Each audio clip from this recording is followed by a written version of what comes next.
Hello, je suis Plop, développeur chez Lyria Studio. Et aujourd'hui, je vais vous montrer comment intégrer notre Survival Building System dans votre projet. Ce système est disponible sur le Marketplace Unreal. Je vous laisse le lien en description. Je vous mettrai également un lien vers notre site web pour une documentation plus poussée.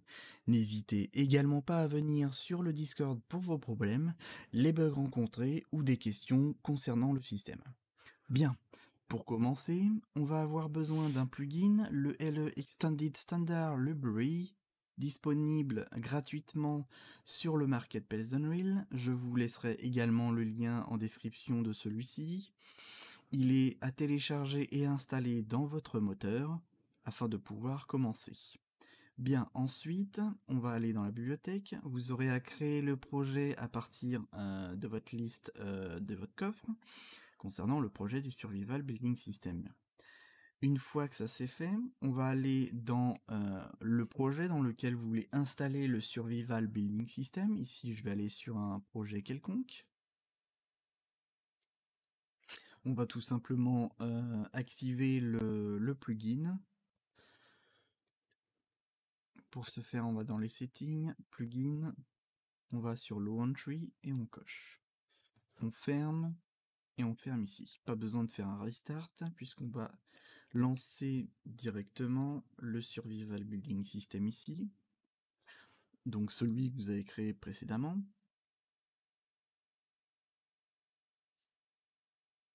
Alors, on va commencer par aller dans les settings, Project Settings, Engine et collision, et ici on va exporter, peu importe là où vous voulez, on va exporter le fichier afin d'exporter les collisions. On peut fermer ici, on va faire un clic droit ici et migrate. Donc peu importe où vous faites votre clic droit migrate, ça fera la même chose. Vous décochez ici et vous sélectionnez uniquement la partie du dossier Survival Building System et son contenu. Ok, vous sélectionnez le dossier de votre propre projet et allez dans le dossier Content. On fait sélectionner le dossier. Une fois que cette partie sera terminée, on pourra donc supprimer le dossier du Survival Building System ici, du projet, étant donné qu'on n'en aura plus besoin pour la suite.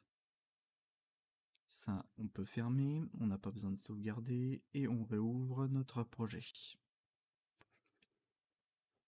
On va donc devoir commencer par tout simplement intégrer les collisions qu'on a exportées juste avant.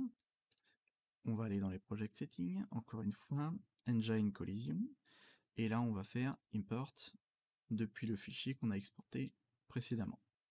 Donc là on voit en bas que c'est marqué Succeed, même si on voit rien ici. Si on referme et qu'on réouvre, on verra, mais on va complètement fermer le projet pour le réouvrir, ce qui est nécessaire étant donné qu'il y a des références aux collisions dans le système.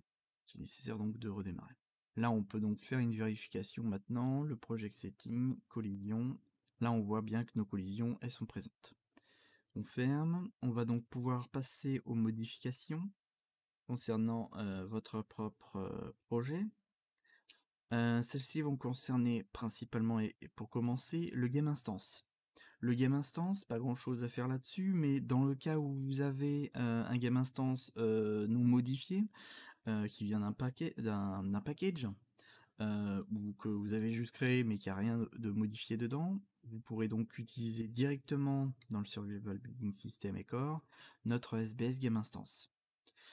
Pour ce faire, il suffira d'aller dans le Setting, Project Setting, Project et Map Mode, et là tout à la fin, vous pourrez ici déplacer le SBS Game Mode dans le Game Instance Class.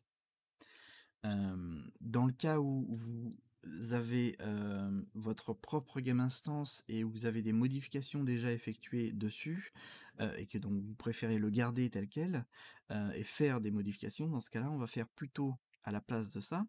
Donc là, normalement, vous avez votre game instance ici, vous ne modifiez pas. Et donc dans ce cas-là, on va ouvrir le SBS game instance et on va faire les modifications nécessaires dans notre game instance de notre projet. Ici, vide, mais c'est pour la vidéo. afin de pouvoir l'utiliser.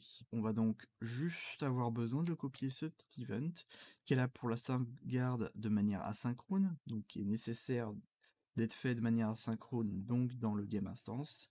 On va donc copier ça ici. On compile, on sauvegarde. Ici, rien d'autre à faire. Une fois que c'est fait, on va faire les modifications au niveau du game mode. Le game mode, encore une fois, si vous utilisez un game mode basique sans modification, vous pouvez utiliser directement dans le dossier core le SBS game mode. Pour ce faire, il suffira de modifier dans les maps, dans la partie world setting, le game mode override est modifié par notre SBS game mode. Dans le cas contraire, évidemment, il faudra faire cette modification sur toutes les maps qui ont besoin du système. Dans le cas contraire, où vous avez votre propre game mode et que vous voulez garder ce game mode avec les modifications que vous avez fait, dans ce cas, on va devoir faire des modifications supplémentaires. On ouvre le SBS game mode ici, et on ouvre notre game mode de notre projet. Encore une fois, il est vide, mais c'est pour la vidéo. On va donc commencer par copier la variable ici du build manager, le build mng, on fait un copier et on colle ici notre variable. Ensuite, on va copier notre begin play. Dans le cas où vous avez déjà un begin play dans votre game mode, dans ce cas-là, vous prenez tout sauf le begin play et vous le rajoutez à la suite de votre code. Dans ce cas-là, ce n'est pas le cas. On va donc copier la totalité ici. Ici, on voit que dans le code qu'on a copié, on a un cast sur le SBS Game Instance. Du coup, dans le cas où vous utilisez le SBS Game Instance, aucune modification à faire. Dans le cas contraire, où vous utilisez votre propre Game Instance, on va avoir du coup besoin de modifier ici. On le supprime et donc on refait un cast sur notre Game Instance ici. On colle ici, et là, on ne peut pas encore relier, étant donné que du coup, la variable de game instance n'est pas modifiée dans le buildmng. Donc, on va faire la modification ici, avant toute chose, core buildmng.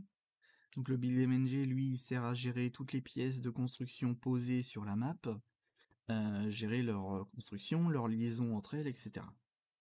Mais ici, pas grand chose à faire. On va virer toutes ces fenêtres, c'est relou. Bien, on va aller dans l'event graph, on en aura besoin, et ici, la variable du game instance, c'est ici qu'on va devoir la modifier. bp game instance, object référence, toujours. Il nous fait les changements. Ici, du coup, il va nous créer une erreur. Si on compile, on voit qu'on a une erreur ici. C'est normal. On fait un recall sur le savegame. On prend bien le slot name. Le savegame, on relie ici, et on relie ça ici. On peut supprimer là, et voilà. On raligne comme il faut. On a bien le slot name à building, hein, bien sûr. On sauvegarde. Ici, on a fait toutes les modifications nécessaires sur le building manager, on n'aura pas besoin d'y retourner. Ici, du coup, on va pouvoir faire un refresh, et on va pouvoir, du coup, relier cette fois-ci. On compile, on sauvegarde. On a fini nos modifications concernant le game mode et le game instance. On va pouvoir passer au player character. Le player character, on va avoir plusieurs modifications à faire. Celle à reprendre concernant les cadres rouges, le build component, et ensuite, par la suite, à la fin, on aura également des modifications à faire sur la caméra, dans le cas où, on verra ça après. Donc, encore une fois, de la même manière qu'avec le game instance et le game mode, si vous avez un player character, par exemple third person character, ou enfin peu importe, un player character de base non modifié, vous pouvez directement utiliser notre SBS player character. Dans le cas contraire, si vous avez des modifications, dans ce cas-là, on va faire les modifications suivantes. Mais si vous utilisez notre SBS player character, il faudra tout simplement le modifier dans le default pawn class sur le world setting au niveau du game mode. Donc là, on a ouvert le caractère, on va également modifier donc le player caractère ici. On va donc commencer par copier la variable, le build target. On va copier ici. On va copier également les fonctions inKmapping et la fonction threadBuildInterface. On va devoir aussi avoir besoin de créer le build component. On fait un add, on tape build component, qui du coup là apparaît dans la liste. On enlève pour avoir juste build component de cette manière. C'est important de faire ça. Ensuite, on va pouvoir récupérer cette fois-ci du coup les cadres rouges. Donc on commence par celui du begin play. On fait un copier et on met à la suite. Donc on met à la suite du begin play. Vous pouvez avoir beaucoup plus de code que ça à la suite. Mais il est important que ce soit fait au début. Donc, en fonction du code que vous avez, il serait préférable de le mettre à la suite du add input mapping plutôt que de le mettre tout à la fin de votre code. Étant donné qu'il s'agit également d'un input kmapping. Là on peut compiler, ici on va pouvoir modifier notre fonction, et étant donné qu'on a déjà une fonction avec une base kmapping, on va tout simplement renommer ici pour que ce soit plus clair. C'est pas bien important, mais enfin disons que c'est juste pour que ce soit beaucoup plus clair et pratique. Bien, ensuite on va avoir besoin d'une tick. Dans le cas où vous avez votre propre event tick déjà présent dans votre player caractère, dans ce cas-là, vous prenez uniquement le cadre rouge et vous le placez à la suite. Dans le cas contraire, vous n'avez pas d'event tick, ce qui est le cas dans les player caractères de base. Du coup, on va pouvoir copier ici la totalité. Ensuite, on va pouvoir copier tout ce cadre rouge-là qui concerne toutes les fonctionnalités des touches du système de construction. Donc le fait d'activer le système, toutes les touches associées, donc pouvoir tourner les constructions, le menu, etc. Hop, colle, et on compile, on sauvegarde. Ici, on va s'arrêter là pour les modifications sur le player caractère pour le moment. On verra pour la caméra après. Une fois que ça c'est fait, on va pouvoir revenir sur le dossier corps. Et on va avoir des modifications, on peut avoir des modifications en tout cas sur l'interface. Tout dépend de votre projet. Si dans votre projet vous avez déjà un build ATH, enfin une ATH, un HUD, quelque chose, un widget qui va gérer toute la partie interface en fait de votre jeu, ce qui est le cas ici. Dans ce cas-là, on va devoir faire des modifications. Dans le cas où vous n'avez pas ce genre de widget, dans ce cas, et je vous conseille d'en avoir un, vous pouvez utiliser du coup directement notre WBP HUD. Il sera du coup chargé automatiquement. Et donc toutes les autres parties de votre interface, vous pourrez les intégrer directement à ce HUD, plutôt que de charger et de faire un add to viewport sur chaque widget que vous avez pour votre élément d'interface. Ce sera beaucoup plus pratique de cette manière. Donc dans le cas où vous avez un ATH déjà présent, on va donc ouvrir ce HUD là et ouvrir notre ATH. Donc le ATH c'est celui de mon projet, le HUD c'est celui du Survival Building System. On va donc aller dans le HUD et prendre la totalité de ce qu'il y a dans le Canvas Panel, le copier et le mettre dans le Canvas Panel de celui-ci. Un copier-coller. Ici on voit que mon curseur n'est pas du tout centré. On va aller donc sur le crosshair, l'image du crosshair. Non, pas sur l'image, sur le sizebox. Et sur le sizebox, on va remettre les positions X, Y à 0. Voilà, de cette manière, on a notre curseur qui est centré au milieu. Enfin, centré quoi du coup. On compile, on sauvegarde. Ensuite, on va avoir quelques modifications au niveau du graph. Pour ce faire, on va copier donc la variable crosshairType. On va aller dans le graph également. On va copier le component, le build component ici. Copier-coller, hop. On va on va récupérer l'update cursor et également le set invalid text. Et on va pouvoir du coup, dans l'event graph, récupérer notre event init.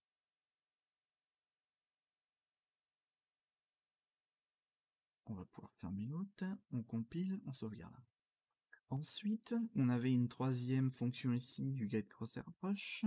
Ça, on va pas la copier, on va aller dans le design ici, sélectionner l'image du crosshair et aller sur le bind pour créer un binding. Ça nous crée du coup notre fonction getCrossHairBrush. On n'a pas besoin du return ici, on va le déplacer là.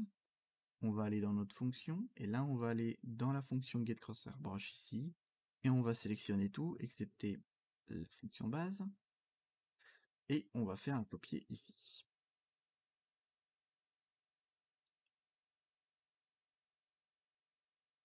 On relie.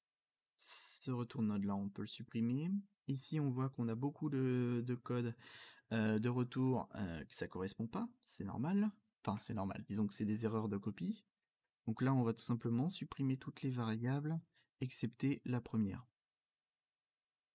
Puisque la première, c'est déjà en fait tout le une structure complète. Là, on relie de nouveau au value image par rapport à notre texture. On va compiler, on sauvegarde. Voilà. Là, on a fait les modifications nécessaires sur notre HUD, du moins sur le widget. On va pouvoir fermer ici. Et on va pouvoir passer aux dernières modifications, presque dernières modifications plutôt, sur le build component. Qui lui, du coup, est là pour gérer tout le fonctionnement du placement des constructions et le lien avec l'interface. L'ouverture, le changement, etc. Le destructible n'est pas besoin, on va aller sur l'event graph ici. On va donc avoir des modifications en fonction du HUD et du caractère. Donc le caractère, si vous utilisez le SBS player caractère, pas de modification ici. On peut garder tel quel, on passe à la suite. Mais dans le cas contraire, si vous utilisez votre propre player caractère, dans ce cas-là, on va devoir modifier ici la valeur du player caractère. Donc on change le player caractère. Là, il nous fait le changement et on voit qu'on a une erreur qui va popper ici, en rouge. C'est normal, on va devoir recaster du coup notre caractère. Donc on supprime et on fait un cast ici de clé player caractère.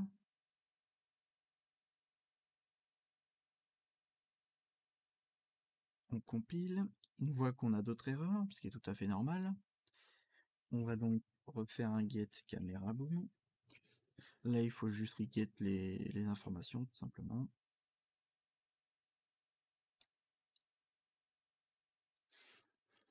Get full caméra.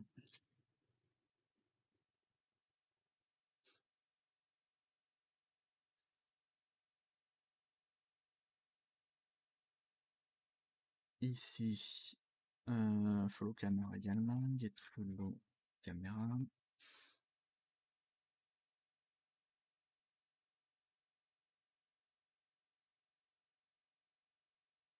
Et enfin, le dernier, ici on peut directement relier puisque la fonction getClass fonctionne partout. On compile, on sauvegarde. Bien. Ensuite, on revient sur notre event graph. Cette fois-ci, les modifications vont concerner l'interface. Dans le cas où vous utilisez notre HUD, celui du système du Survival Building System, dans ce cas-là, pas besoin de faire les modifications suivantes. Dans le cas contraire, si vous utilisez votre propre HUD, il va falloir faire quelques modifications ici. Modifications étant donné que ici, en fait, dans l'initialisation ici, on a la création et le add to viewport du HUD. Parce qu'on ne l'a pas ailleurs. Nous, dans notre projet actuellement, notre ATH est déjà créé et chargé ailleurs, en l'occurrence dans le player state. Donc on va donc supprimer cette partie-là, pas besoin de le réinitialiser. On va par contre avoir besoin de initialiser notre variable HUD. Avant ça, on va donc modifier notre HUD ici, puisqu'on veut modifier par l'ATH. Donc on va mettre ATH et WBP ATH, object référence. Il nous fait des modifications, on va avoir des erreurs de compilation, ce qui est tout à fait normal. Ici, on a dit que notre ATH était chargé dans le player state. Le player state, lui, est accessible avec notre caractère, puisqu'on en a casté et sauvegardé le cast du player state dedans. Donc on va tout simplement récupérer notre caractère ici. On va faire un get player state sur le BP player state que j'ai enregistré. Et là, du coup, je peux faire un get HUD. On va donc pouvoir cocher ici pour l'enregistrer dedans. Hop. Ici, évidemment, une erreur, puisque c'est plus le même. On va supprimer donc le init ici, afin de le refaire à partir du bon HUD. Et ici, on voit ici. Ça, c'est la première erreur. Les autres, de la même manière qu'avec le player caractère, on va supprimer ces BHUD, donc on refait un get sur le build HUD.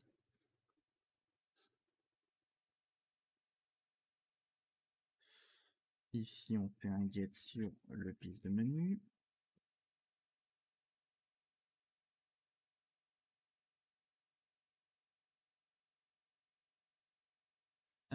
Ici, c'est le build info.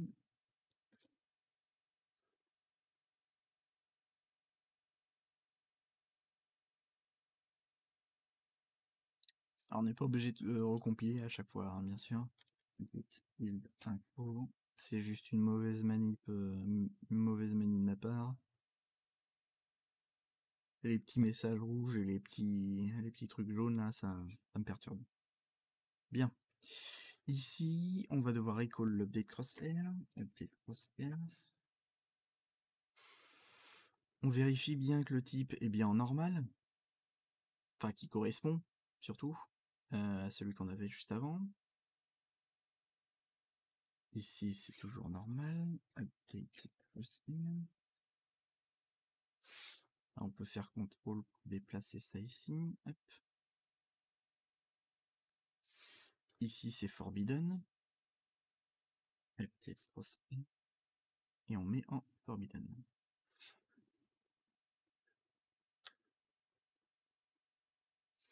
Ici, c'est des sets invalid text, donc il y en a deux, un qui est relié en false et l'autre en true, et celui en false, on met l'invalid text.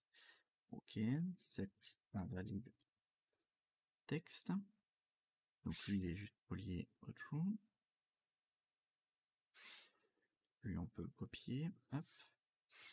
Et donc, on va relier l'invalid text, le false, et load. Hop. Et le dernier, de nouveau un set invalid text.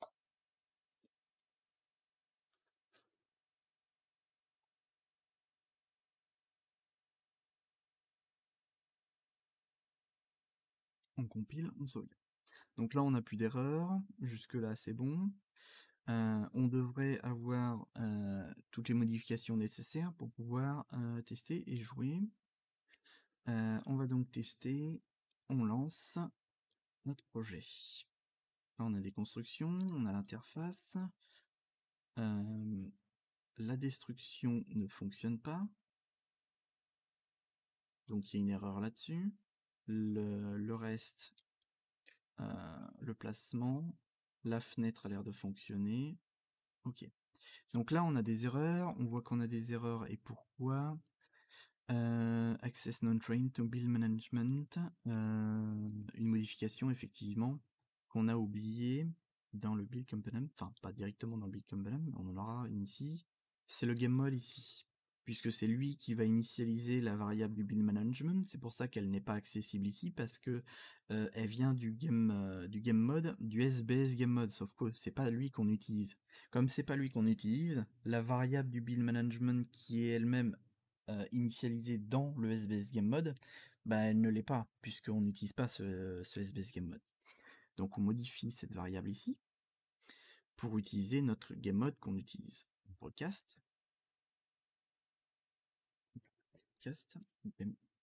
Là.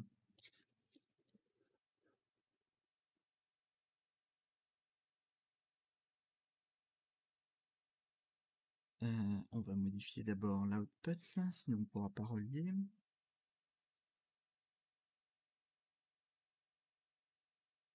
Voilà.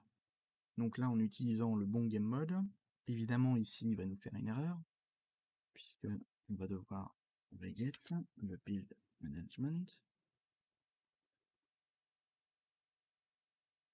Relier, on peut utiliser la touche Q pour pouvoir aligner.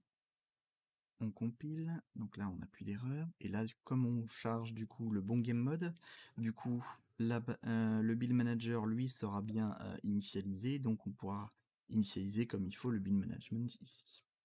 On fait un test, donc là on veut juste détruire, et notre destruction du pilier fonctionne correctement. Bien.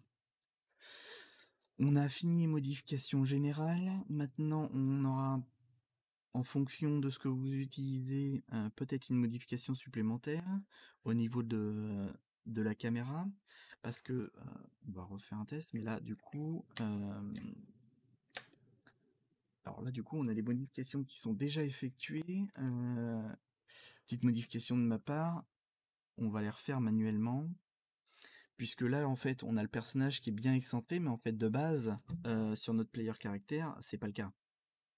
Dans le cas où effectivement c'est le cas sur votre player caractère que votre caméra est centrée au milieu, en fait de base votre caméra boom est reliée au capsule component.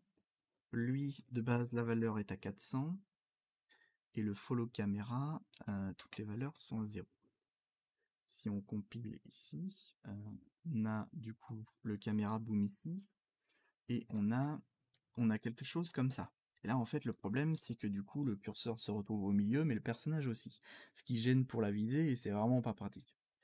Donc les modifications que j'ai fait, c'est tout simplement de déplacer le caméra boom dans le mesh. Alors on ne sélectionne pas le caméra, on fait pas une sélection parce que sinon ça va nous changer tout. On va juste modifier le caméra. À l'intérieur, ça déplace également son contenu.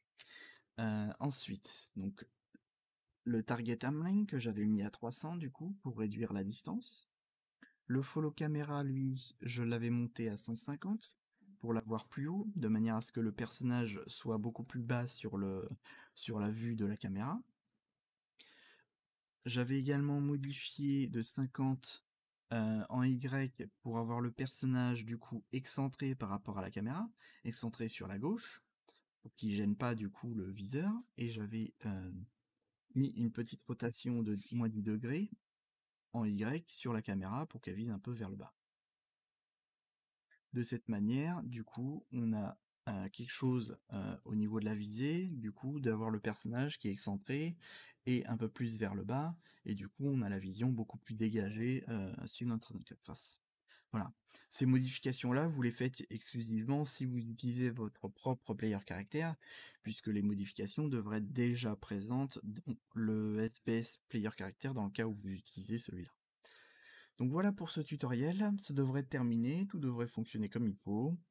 Je vous laisse tester. Si vous avez des problèmes, des bugs ou des soucis rencontrés sur le système, n'hésitez pas à venir sur le Discord nous en parler. Vous avez également une documentation sur le site disponible.